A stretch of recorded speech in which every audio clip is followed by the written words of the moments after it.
bow ties and bartenders thing. That was a couple months. So Mary Beth did it, and I had to tie her bow ties to borrow the bow tie from me. There was another So, social event held by another group that I'm not.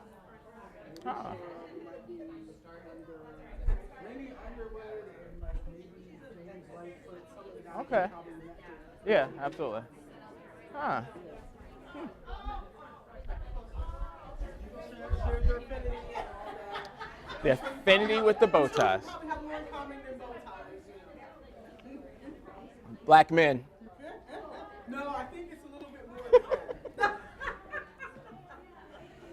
And there's some Greek affiliations. Yes, I do believe so. Hello. I don't think I need this.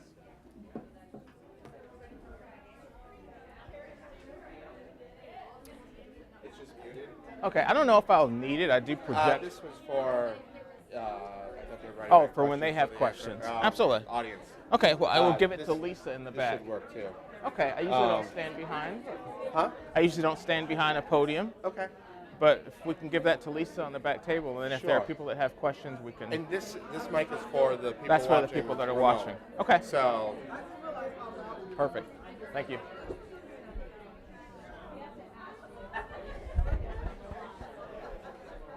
I'm doing some observations and like. Okay, I'm going to go ahead and get us started. I know that we've got some of our remote campuses that are also chiming in to be a part of this conversation and this dialogue and this festive occasion. Yay!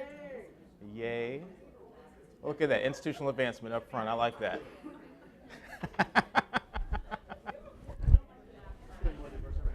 Thank you, Joe Long. Hi, Calvin Hill. How are you doing? Nice to meet you. Nice to meet you. Hey, how are you doing, Calvin Hill? Joe. Jim, nice to meet you. Yes. You don't have a pen on you? Oh my goodness. How's everyone doing? It is Wednesday. We are midway through our week. Everybody excited? All right, thank you. We're going to be back here on Sunday for Accepted Student Open House. All right, very good. So today is the first opportunity for many of you all to see this plan. So this plan has been in works since before I got here. I started in 2015, July 1st of 2015. So I'm about to celebrate my third anniversary here at Springfield College, which I'm really excited about. But there were several people, and I can call out a few. I know that David McMahon, I saw David McMahon come in. David McMahon, I think, was part of sort of an initial conversation around diversity and inclusion and was part of a group that actually created my position. So thank you, David, so much for that. And David, do you know of anyone else in the room that was part of that task force, or were you the only person that they can blame for me being here? All right, very good. So if you have a problem with me, it's all David. All right, but this was part of a task force that Mary Beth created at the beginning of her, first year here. Talking about what we can do as a campus community to become more inclusive. So this is something that I'm excited about. Again, it has been a part of a long journey. So this is a plan that I've called Embracing the Promise of Tomorrow. For those of you that have heard me speak before, you know that I spent some significant time talking about some demographic shifts and demographic patterns. All right, so between 2017 and 2022, we're going to continue to see some substantial change in our student population. So the question that I always ask is, are we prepared for that next generation? Are we prepared to embrace the promise of tomorrow? My hope is that as we walk through this plan, you'll see that there are some things in here that will move.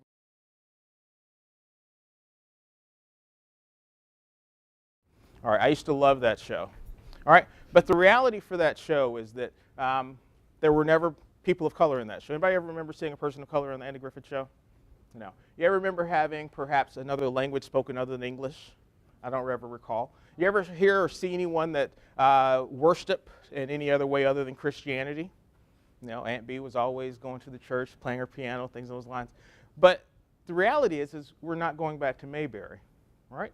We can't help, even on this campus, but to walk through our dining hall, to go through some of our hallways in our academic buildings, and we will hear multiple languages spoken.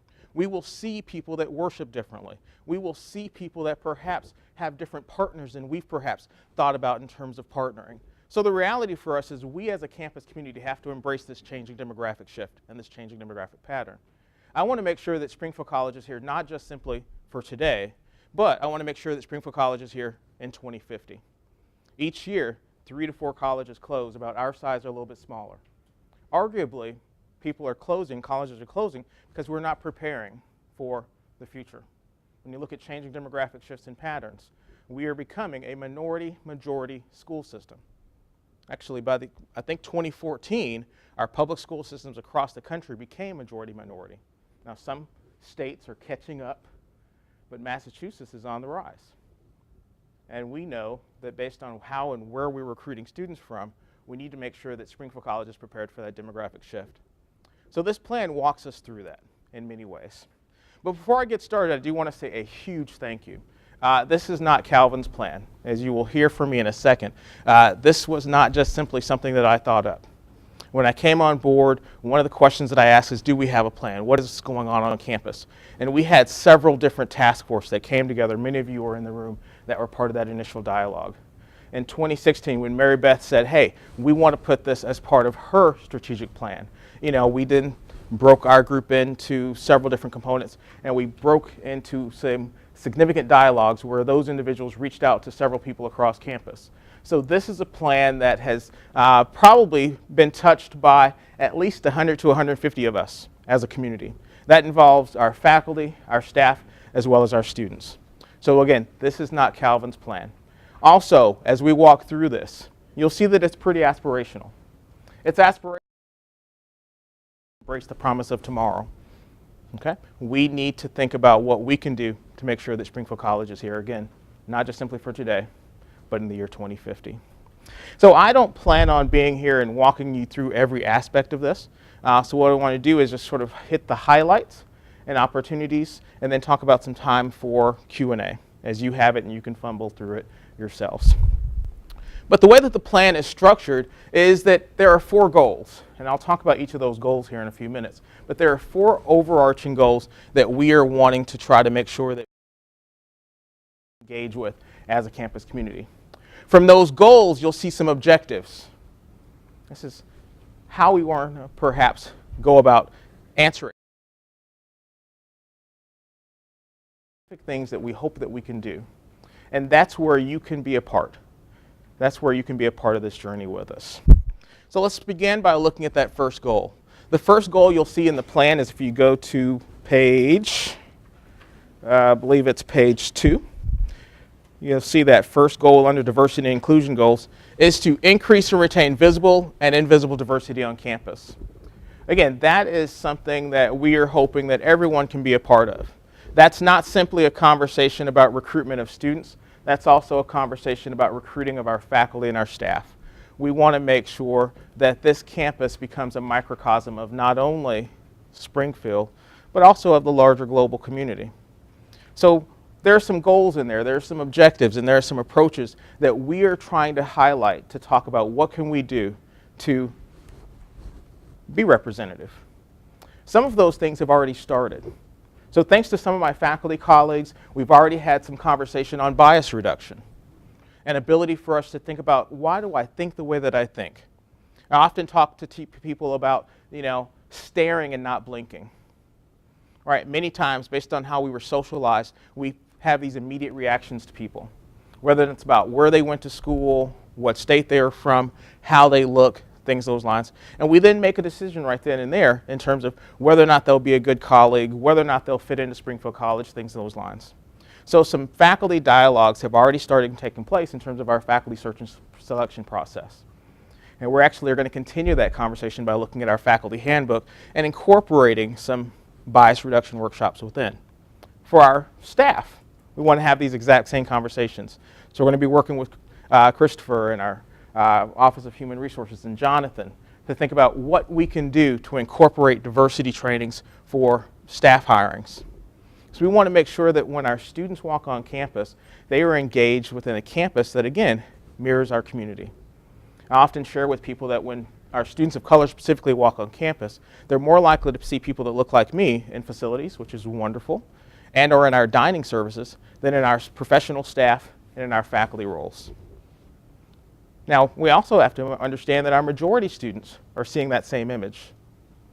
But when they go into the workforce, it's going to look very differently. So we want to think about valuing diversity and the ability for our faculty and our staff to more so mirror who our students are going to be running into contact with in the world outside of Springfield College is absolutely critical. Now, that does not simply mean race and ethnicity. We talk about invisible as well. We want to create a safe and welcoming environment for individuals in the LGBT community. We want to make sure that those students who come in perhaps are seeing representations of their perspectives in their communities as well. So thinking about ways that we can make sure that our Pride Alliance is active and participatory and engaged across campus. We want to make sure that our faculty and staff that identify as members of the LGBT community are out and engaged on campus and feel like this is a safe and welcoming community. So again, you'll see some goals, some objectives, and some approaches that we hope to move that forward. But bias reduction and training is one of the things that we're going to highlight to make that happen. You'll also see in terms of some ability for us to recruit. We've got some concepts and ideas that involve some diversity overnight programs, which many campuses do to try to bring diversity on campus. We've talked about perhaps having a LGBT recruitment day on campus so that we can let members of the LGBT community in our local schools and so forth come to campus and have a perspective and a feeling of who we are and what we are. So this plan really highlights some aspirational goals, some things that we can do, and there are some things that we are already doing in terms of tracking our populations, getting to know who's applying, and reaching out and engaging. From there, we have our second goal, which is enhancing all student diversity-related educational experiences by imparting the knowledge, awareness, and skills necessary to navigate a rapidly changing world and to charge all students to fully embrace the Springfield College mission of service to others. So here, this is where I need my academic colleagues. I really need every one of us because, this is extracurricular as well as curricular, to think about how we can incorporate issues of social justice and change into our everyday dialogue. Looking at issues of power and privilege. How do we incorporate issues of cultural sensitivity, cultural awareness into every one of our classes, into some of the dialogues and the conversations, into the speakers, into the programs that we have on campus. So again, as you look through that, you'll see some approaches that will help us to guide us through that process. But again, this isn't Calvin's plan. This is a plan that each and every one of us is going to have to buy into to make this happen. My office is going to be the office that's shepherding this, but the reality is we need each and every one of you to make that happen. So we're working with our new faculty member, our new staff person, and I always forget the name of it. It's the new Teacher Resource Program office. What is that? Christopher's new office. What is that for my faculty colleagues? The Center for Kettle, right? The Center for Excellence in Teaching. The Center for Excellence in Teaching. So we're going to be working with Christopher in the Center for Excellence in Teaching. We've already had some conversations in terms of some of the things that we can do. You may know again that Martha and I have already started having some conversations on these lines. October 17th of next year, we've invited Dr. Beverly Tatum, who wrote the seminal book, Why Are All the Black Kids Studying Separately, and she will be here on campus to help our faculty and for those staff that choose to participate to have some deeper, richer conversations. We also want to make sure that we're doing some things to really focus on how do we create more inclusive pedagogy in our classrooms.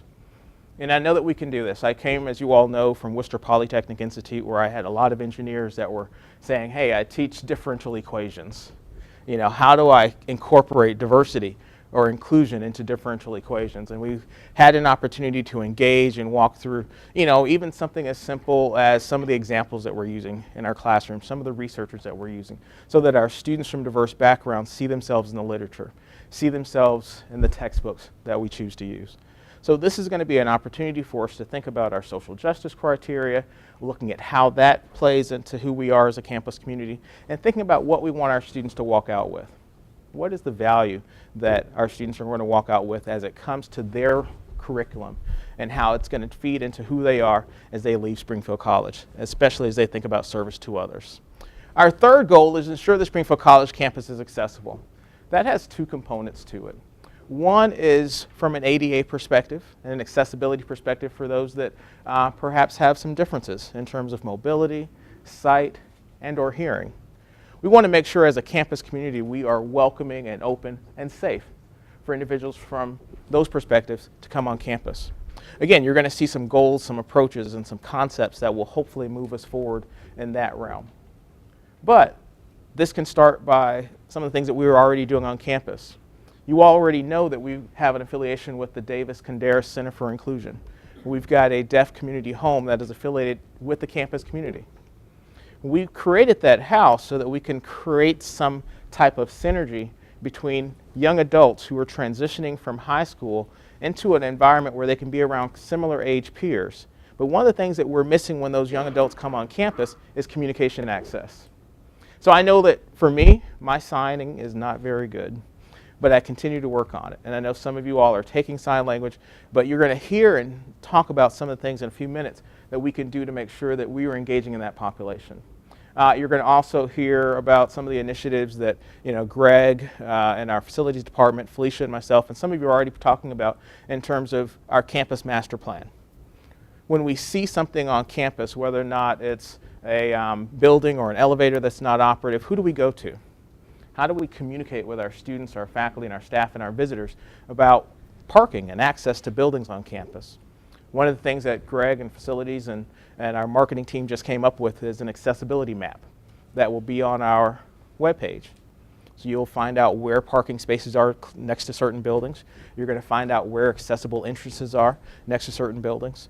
So we're hoping that that will provide people an opportunity who choose to visit the campus community with some perspective in terms of how accessible we are from at least an ADA or an accessibility perspective. So we move away from the ADA perspective to accessibility from the standpoint of, are we a welcoming community? Many of you all have heard the horror stories of neighbors saying that, they just don't feel welcome and safe on campus. Well, one of the things that we have to think about in terms of who are those neighbors and what do they look like? Our neighbors primarily look like me. They're black and they're brown. All right? And our neighbors feel like they don't feel like they can come on campus. And we're an open campus. So we want to make sure that our neighbors, our community feels like this is a space where they too can engage, whether or not it's coming to some of our programs, our speakers, or events here on campus. And we've got some amazing events, from our sporting events to our plays, to even some of the speaker series that are happening. They're free and they're open to the public many times. And we want to make sure that our neighbors feel like this is a space where they can come. That serves two purposes. One is it helps to create a sense of connection and synergy between the community and the college. And another one is it breaks down barriers. Neighbors who have perhaps felt like this is a space that has been unwelcoming will hopefully feel like it's welcoming. Now this also involves some training as well. We know that we've heard from students that they feel like, specifically Alana students and specifically African American male students, that they've got to wear something Springfield College-y at night when they walk around campus because campus police or security will question them in terms of whether or not they belong here on campus. So again, we know that in terms of creating an accessible space on campus that we've got to do some education to our faculty, staff, as well as individuals within our public safety about who we are and how accessible we are. That also has to happen with our residence life programming and our students in our halls, so that they too can get a sense that, we're welcoming in a safe space. And then lastly, our fourth and final goal is to develop and support a campus community climate that values all community members. So here we're going to be talking about developing a campus climate study. We're going to be talking about a plan and a statement that we have on the very first page of your plan where it talks about some community standards and so forth that we want to be a part of. It's that second page where it says our diversity statement. And then underneath that, you'll see our process for implementing this plan. But that diversity statement is something that several people spent some significant time thinking about in terms of who we want to be as a campus community. So our question becomes, how do we know that we're achieving some of our broad goals and objectives? We need to make sure that we're evaluating that in some capacity. So this plan walks us through some processes and so forth so that we can evaluate how we are as a campus community. We talk about wanting to recruit faculty and staff from diverse backgrounds. Well, do those faculty and staff feel comfortable and safe here on campus? Thinking about issues of social justice. Is this a place where they can feel physically and psychologically safe and secure? Not having to face microaggressions, not having to have students perhaps think that they don't know something based on their race, ethnicity, or how they communicate. So we want to make sure that we're doing some things for every one of our campus community members to create that comfortable and that safe and welcoming environment. Our LGBT faculty and staff, as well as our students. We do have a safe zone program on campus, but there are more we can do in terms of speakers, restroom space on campus, living quarters, living spaces on campus. Are they comfortable? Are they safe? offices on campus. What are we doing? What can we say? Training, bias reduction, all those things are going to come into, supporting a campus community that values all of our community members. I always share with people that this is a space where, people want to thrive. Whether or not you work here on campus, whether or not you're here as an athlete and you're playing, whether or not you're in some of our residence halls, but this is a place where you come to thrive. How many people want to come to work and feel like this is the worst place that has ever existed? No one wants to do that. Our students don't want to feel like this is the worst space on campus or the worst place that they could have ever chosen. You don't want to come to campus every day having that drudgery of, oh my gosh, what am I going to face today? So we want to try to figure out what can we do to make sure that this is a space where each and every one of our campus community members feels welcomed. Now, you heard me talk about those 4 goals, and then you're going to look at the task, you're going to look at the approaches, and you're going to say, wow, that's an awful lot. And again, it's not just simply my plan, but this is all of our plan, and this is aspirational. And I also look at it almost like our Constitution. This is going to be a living and breathing document. There is nothing saying that we can't adjust this as we move forward. We can find things that are working, we can find things that are not working, and we can adjust. This is a plan that is designed to go through 2022. Now, 2022 seems like a long way away, but it's not really that far away. So what we're going to try to do is do a lot of evaluation.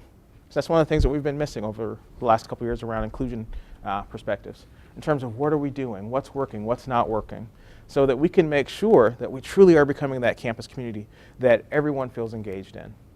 So that is the plan. You each have a copy. We are thrilled that our wonderful marketing communications team was able to design this for us. And again, thank you for all of you all who helped participate in the writing, the editing, the wordsmithing, and the additions to the plan. I see many of you in the audience today that were part of this conversation. So thank you so much. And we are going to allow a couple opportunities for questions. We know that we've got some representatives from our regional campuses that are part of this conversation this morning, as well as you all here. So what we've done is each of your seats has a card.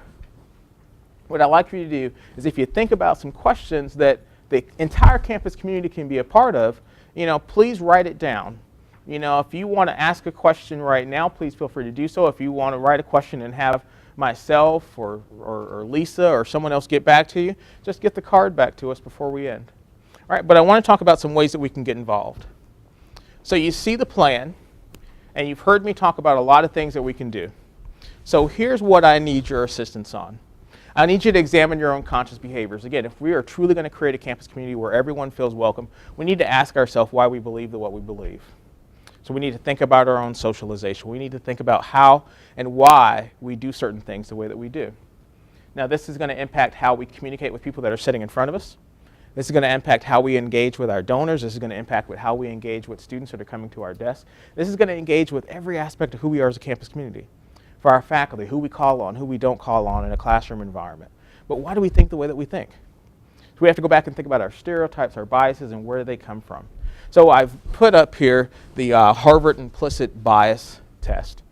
If you have an opportunity, and if you have not had an opportunity to do that, I want to encourage you to go onto the Harvard University website and click on Project Implicit. It will walk you through several different tutorials and help you to understand where your biases are. Again, it's that opportunity for us to stare and not blink. It's based on taking your immediate shortcut reaction to people. But we want to think about staring in terms of engaging with people as compared to blinking.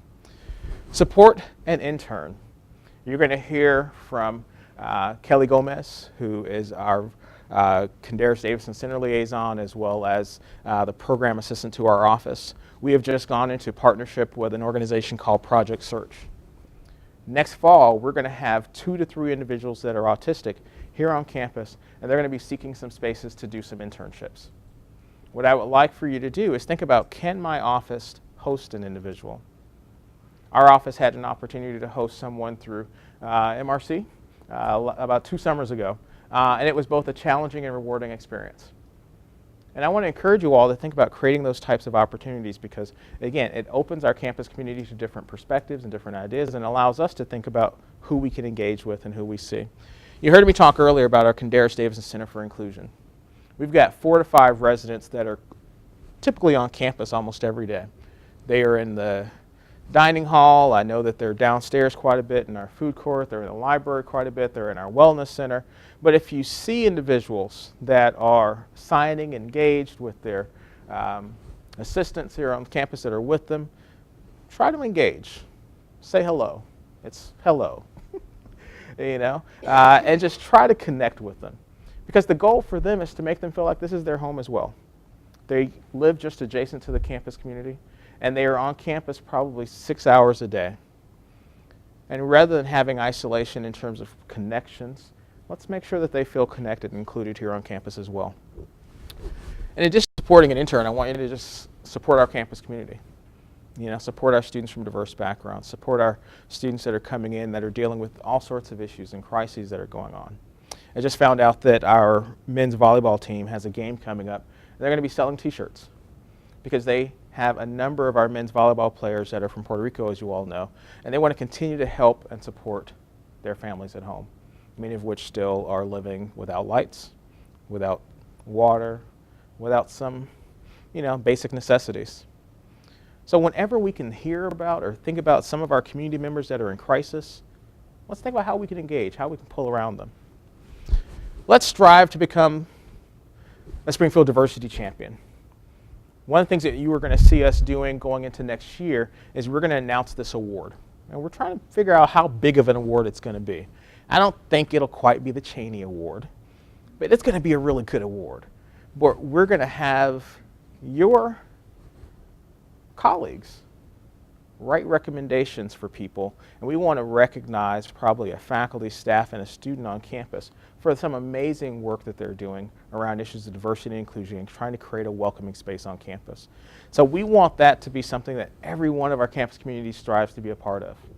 So thrive to be a diversity champion here on campus.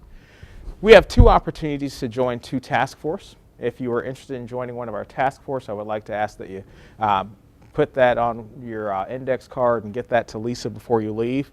One is going to be an accessibility and inclusion task force. You heard me talking about that accessibility standpoint from ADA. Greg Walters, myself, Felicia Klunquist, along with Kelly Nett Gomez, we speak fairly regularly on issues that we see on campus and things that we can hopefully address. One of the big issues that came up for us this year is our Learning Commons entranceway. We had one student in particular that was a wheelchair user that really said that it's still a very difficult door to gain access to. So we met with Greg, we had that student talk about some of the experiences that he had on campus, and a lot of things came to light. But through that process, we said that we need a group. We don't want to just simply have a reaction, but we want to be proactive. So we want to have a group come together, and we're going to be working with advancement, because one of the things you'll see in here is I need a lot of money. I like this right there on the front row, and Julie over there. But we're going to be seeking some opportunities for us to be proactive, and make changes and address issues as they come up on campus. Whether or not it's purchasing technology, whether or not it's thinking about our curb cuts, whether or not it's thinking about, how do we make sure that an elevator gets fixed more immediately than, perhaps after 2, 3, 4, 5 days, which we understand also happens. But we want to ask you to think about joining that group. It's going to be a group that meets with Greg Walters, myself, and others across campus to really think about where we want to be as a campus of tomorrow. We also know that more and more students are coming to college campuses with both physical as well as mental disabilities, some visual and some not so visual. We want to make sure that we're prepared for that student body as well.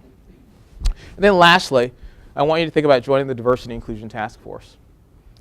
That is the group that's going to hold me accountable and hold everyone else on campus accountable for doing many of the things in this plan. So if you are interested in being a part of either of those 2 groups, please make sure that you sign up. If you're not wanting to sign up today and you want to think about it, shoot me an email. I, as you all know, have the best email address on campus. It's chill@springfieldcollege.edu. So send me an email and talk about how you want to be a part of who we are and where we're going to be moving forward. That body is going to have a tremendous amount of access to resources on campus, as well as thinking about how and where we're going to move forward to. We're going to be thinking about doing a climate study next year. Not just simply a climate study to address one issue, but several issues across campus. That body is going to be the body that helps us to identify a climate study, to look at that data and move us forward. That body is going to help us to think about how we initiate this Diversity Championship Award. That body is going to help me to think about working with our faculty colleagues along the lines of how do we look at changing or perhaps adding to our faculty policy document when it comes to our search and selection process. That body is going to have an opportunity to work with Jonathan in the back in human resources and thinking about how we can go about addressing bias reduction and or thinking about our staffing from the staff perspective. So there are a lot of initiatives within this plan that you can be a part of. I want to encourage you, whether or not you're on one of our regional campuses or if you're here in the audience today, to think about how I can be a part of this. Again, it's an inspirational plan, and it's a plan that is not just simply for the day. It's a plan that's going to move Springfield College, I believe, forward for many years to come. You heard me talk about college and universities closing, right? You know, we don't want to be one of those colleges that are closing, because we want to make sure that we're addressing the needs of not tomorrow's student in terms of 2019, 2020. We want to address the needs of students that are going to be thinking about Springfield College for the year 2050 and beyond. So thank you so much for your time and your attention. We're going to open the floor up for questions, either from those that are on our regional campuses. For those on our regional campuses, I believe that you are going to email the inclusion office, and Lisa is going to take those responses. If you are here and you have a question, I will definitely take it. And I will perhaps call on some of my colleagues in the audience to help engage in some of the dialogue as well. So do we have any questions, or are you going to let me off the hook easy today?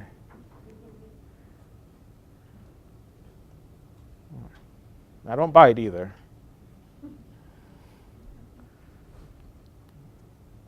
right, so is there anything that stood out in the plan that caused you a moment of pause? Or sort of how are we going to do that? It's pretty ambitious. Was there anything in here that stood out as a wow? Yes, ma'am. I have a question, so we'll go back to your original question. So, one of the things that you mentioned was that perceived barrier between the outside community and the campus community. You've been here for 3 years now, and you know that I've tried to Yes. engage and get involvement, but have you seen a difference between the individuals and our campus community being more unified and being more open over the past 3 to 4 years, or 3 years since you've been here?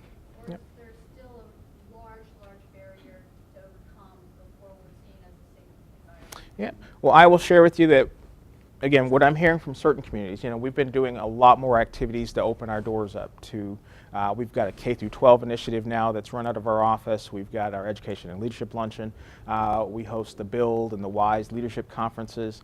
You know, we do events with local schools to get them on campus. So one of the things that we've been really thinking about, you know, since I've been here is how do we make sure that young people specifically feel like, you know, I can think about Springfield College as not only a college, but I can also come on campus and feel engaged.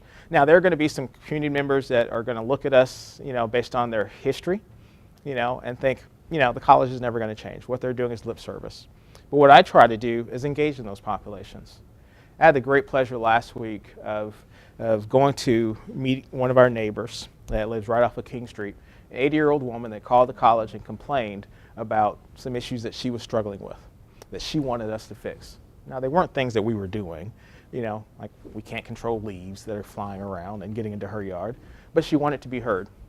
So I had an opportunity to go to her house and meet with her and get a tour and look at all sorts of her photographs, you know, things along those lines. And then I brought her on campus last week and we had lunch in the dining hall just to engage and to talk. If we can do that, and if we can just make sure that we're engaged and having some of those conversations, you know, I think that's going to be critical. And the work that you're doing, I think getting out to the Martin Luther King Community Services Center, inviting people in our community to come to campus who otherwise wouldn't look at us, would simply pass by on Alden Street, you know, and walk away. But we continue to have to dispel myths. We had an event for alumni probably about a month ago. And I had an alumni that was probably class of maybe mid-80s. Was still complaining about, at one point in time, they talked about closing Alden Street. Well, if you ever talk to Mary Beth, that is not going to happen anytime in the near future.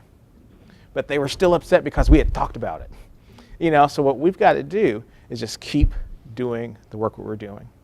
keep our humanics philosophy alive and really kind of change that humanics philosophy too, which is one of the things that you probably have heard me really talking about. It shouldn't be a day on, right? It should be about a year-long aspect of service. So one of the things I want to get some of our students to start thinking about is that 80-year-old woman. She's been participating in our Humanics Action Day, but she sees our students that one day. I hope that our students will say, you know what, I can go and be a part of helping this elderly woman more than just this one day. And I think that's going to help. One of the things we also did this year is I took our RDs on a walking tour of the community. We went to some of our local bodegas. We had Upper Hill and Old Hill neighborhood councils come in, and they talked about who the community is. So part of what we have to do is dispel some myths about the community. I mean, people tend to think that this is a gang-ridden community, especially a lot of our undergraduates that hear these, horror stories. But the reality is, especially Upper Hill, which is the neighborhood that this college is affiliated with, is that we've got a lot of single-family households, and a lot of those single-family households are older people. So it's getting people to understand that when you're playing your music late, when you're having your parties, that, you've got someone like this 80-year-old neighbor that's next door to you. So we've got to do a lot of dispelling of myths, both in the community as well as here on campus. And I know a lot of us are doing that, but we just want to keep it going. Because if we stop, we're going to go back to having people feel like we don't care. Saw another hand. Yes? Well, kind of going off what you were just saying about the education of our students and as well as... So that our people from our regional campuses can hear you, yes. Sorry. Going off what you were saying about kind of educating our students as well as our faculty and staff about the people in the neighborhood and so forth. I've done the Safe Zone training, and I think that that's really valuable. And I was wondering if any thought is given to creating something comparable related to people of color, related to people with disabilities, and kind of educating people on ways to be more accepting and creating more of a safe space for people like that as well. Absolutely. So one of the things that you probably saw this year is we had a 4-part series, our luncheon series. So what we've been trying to do, at least through my office, is do exactly that. How can we educate the campus community in some other ways? So we did a 4-part luncheon series, and I see at least one of our luncheon speakers here. So thank you, Dr. Logan. Dr. Logan did a wonderful conversation to us about thinking about the achievement gap versus the opportunity gap. Helping us to think about, as a campus community, why certain populations fare better in our public school system than others. To me, that's a meaningful conversation, specifically around Springfield, when we know that we're both a majority-minority community, as well as some significant social disparity issues around income. So we've got to make sure that we're taking advantage of the conversations that we're having on campus. Next year, we're going to do a little something different. We're going to keep our diversity luncheon series going, but we're going to do a series of Pride Talks, not TED Talks, but Pride Talks. And we're going to ask members of the campus community, because I know that you don't like hearing from me all the time, but you're going to want to hear from some of your colleagues and some 15-minute TED Talks type dialogues. And we're going to have some interesting Q&A. And I'm hoping that that will be a part of bringing about change. You also had an opportunity this year to see that we did a book discussion group based on Dr. Tatum's book. And as a result of that book, one of the things that people have said is they want to have a conversation.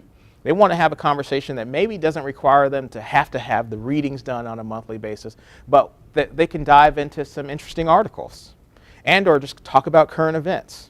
So what we want to do is get people involved and engaged about what's going on campus. I've also asked Felicia Lundquist, who is our Director of Multicultural Affairs, to also create a task force. That will be part of her office.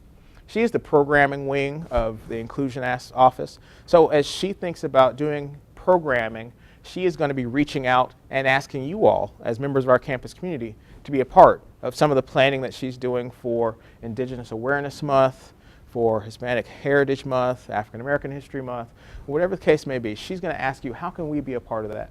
Because we want to think about some of the expertise that you bring to the table as well. But what do we want to do is we want to encourage you to think about and engage, and think about those biases. Do some things on your own too. You also are going to hear about some resources. So I want to encourage you to send Lisa and myself resources. On our Pride page, we want to have resources available to every member of the campus community on a host of issues. So whether or not it's an interesting book that you just read, I just read a book called The Hate U Give. Oh, fantastic. It's going to be a movie written about it. But, created a great sense of awareness for me. I'm going to put that out there and get people to engage and just have a conversation. But give us information, and I want to encourage you to use the information that's at your fingertips here on campus. Yes, Danielle. Are you going to invite students to be part of either of those task forces? Absolutely, absolutely. Students are a critical component to our campus community. So for those that are on our regional campuses, your students too are a critical component to who we are. So we will definitely invite students, faculty, and staff to be a part of these conversations. You know, we can't move forward without their assistance as well. And many times they're thinking about things differently than the way we're thinking about things. Absolutely. So students will definitely be a part of it. So to continue on with the student conversation part, were they invited to this today? Yeah. So let me just hit that one real quick. So we've got 3 opportunities for dialogue. So you all know that I'm on campus late a lot because I have to go to these dinners. Ugh. But one of the things we're doing is we're doing a 7:30 session with our Student Government Association. Is it next week? Week after, so that we can have students. We also are doing an early morning session at 7 o'clock in the morning for our employees that work in facilities and or in the campus police department. So we're trying to do these at different times over the course of the day that we can meet various needs on campus. So as you were putting this together, what were some of the students' opinions and what parts of this did you have them at all involved in this planning process, and what were some of their biggest thoughts? Yeah. So the students, one of the things that you'll see in here is, I think there was a conversation on creating a textbook room in the library. That was a student initiative, I believe. That was a part of your dialogue or your conversation? Don't remember? That was you. And I think you had a student with your group, right? Yeah. So I think one of the things that, thank you very much. Tammy Cadiz. So one of the things that we did is the student really, and that's something that for me came out and said, wow, I would have never thought about that.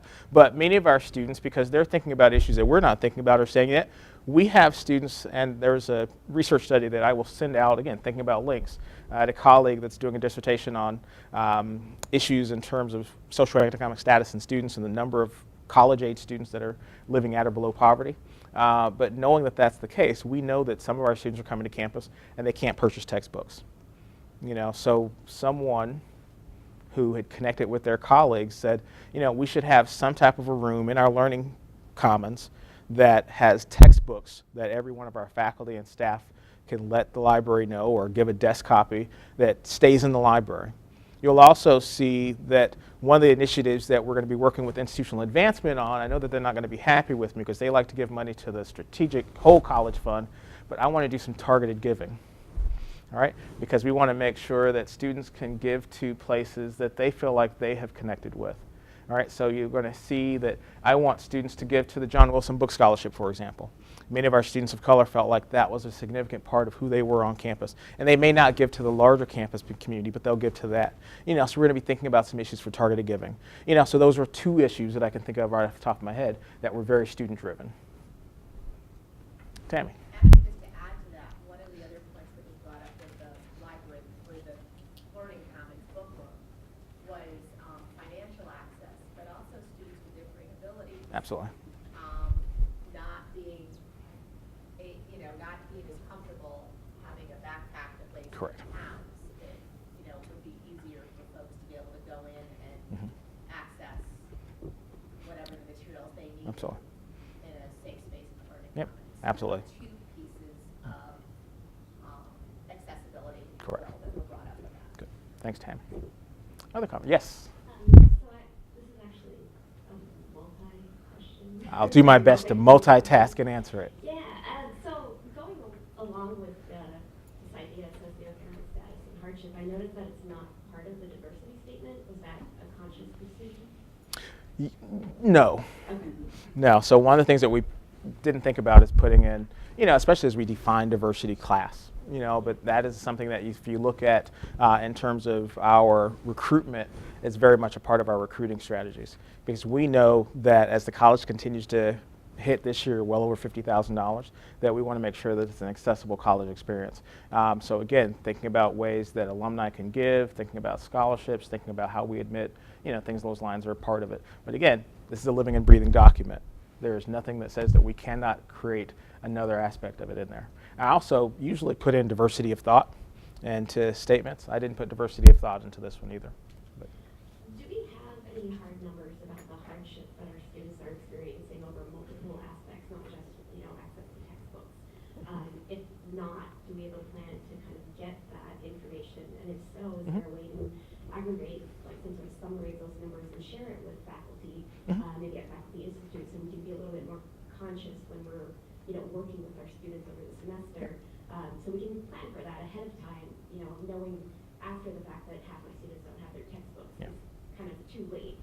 Absolutely. So we typically hear about it after the fact. I have a student this semester that I had a faculty member that came to me in, was it March, and said, I have a student in a math class that still doesn't have a textbook. So I'm thinking, okay, well, semester started in January. It's now March, and you're just now saying that the student doesn't have a textbook. So that's part of why we want to raise revenue. But one of the things that I will share with you is that our Office of the Dean of Students and Student Affairs has what they call a Student of Concern committee. And that committee has at any point in time 100 plus students on it. And it could be because of crises in family, it could be financial crises, down the line. But what we can do is, if faculty and staff are wanting to get some demographic data, is at the beginning of the year when we find out the number of first generation students, I can share with you right now sort of what our demographic pattern looks like in terms of our students coming in, or at least our students from last year, because I look at that a lot, because I typically see the students that are coming to financial aid and looking for resources and so forth. So we can get that information to you, probably in more of a summary, so that you can just have that. But one of the things I want to encourage you to do is really also engage with your students, and make sure that they've got access to textbooks, and then help us to make sure that we're going to have, as part of this committee, we want to move forward, if it's okay with Andrew, to get a space in the library where we can have perhaps, books that are on loan that cannot leave, for one example. Hope that was every aspect of the multiple part question. All right.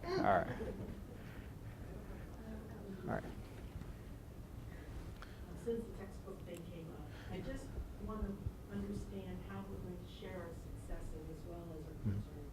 Because as I'm listening to everyone, I think there's a lot of people don't understand what some of the departments are already doing and how faculty can help. Absolutely. And just generally, not just this one issue, Yep. but all of the issues. Like if we make 15 more curb cuts, can we Yep. celebrate that? Absolutely. I don't know where to go to get that information. Well, I will share with you the one things that we're doing right now, and it will hopefully come out this summer, and it's going to be a work in progress too, is that we're doing a community impact report. And that community impact report is going to talk about a host of issues in terms of how accessible we are, in terms of compliance. It's going to talk about how much we give, how many volunteer hours, our faculty, staff, as well as our students contribute in the community, as well as some of the things that you're doing. Then you go back and think about that Diversity Champion Award. I think, too, that will give us an opportunity to hear from people and perhaps offices that are doing some amazing work to acknowledge who and what they are. As you read this plan, you're going to sit back and say, well, gosh, I think that somebody's already doing that on campus. We want to make sure that we're compiling that information, and that's part of, again, why that task force on diversity and inclusion is going to be absolutely critical. Again, I'm on campus, a lot, but I'm also off campus a lot. My car is in the community and meetings and so forth. So, I'm not at my desk as much as I would like, so we need to make sure that we have a lot of, gladiators. It's my gladiators. Your white hats, scandal. All right, so I need a lot of gladiators to be a part of this movement, to be a part of this process. Other comments and questions?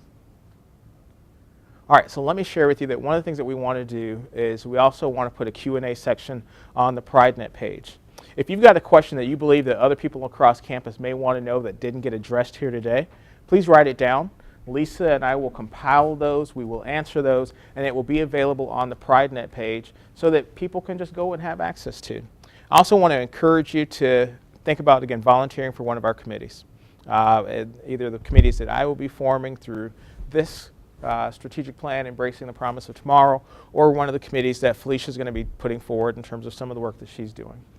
I also want to encourage you to go to the strategic planning website, because one of the things that we're seeing is that people really don't know what's going on. So if you get a chance to go to your PrideNet page, go to offices, and go to that strategic planning website, you'll see the work of all of our committees. This was one of our 17 committees, and I believe that at least 13 may be at the point of finalization right now. So I want to encourage you to go in and look at some of the work that's already been done, and then participate. Mary Beth, as you know, has her campus meeting coming up very soon. So I think she's going to be sharing a lot of information about who we are and where we're going as a campus community as well at that point in time. But thank you so much. Please make sure that you take a plan with you. Share it with your colleagues. We do have 2 other sessions coming up. There was an email that went out yesterday with those dates. I'm sorry I don't have them on the top of my head. 17th at 7 a.m. and the 19th at 7:30 p.m. Very good. Thank you, Lisa. And this could not be possible without Lisa. I'll tell you what, Lisa gets the brunt of my frustrations at times. She gets the brunt of our happiness and our joy, because we do have some ups and downs, but this office and this plan could not be done without Lisa. So thank you so much. And thank you all, because again, this is us. This isn't just Calvin. I share with Mary Beth, as you all know, that if you expected the college to move forward and to thrive and to check that box when I was hired, that we were going to be sorely just saddened. Because, you know, it is not the work of one individual. This is the work of our entire campus community. So go and march on, gladiators. Good. Thank you.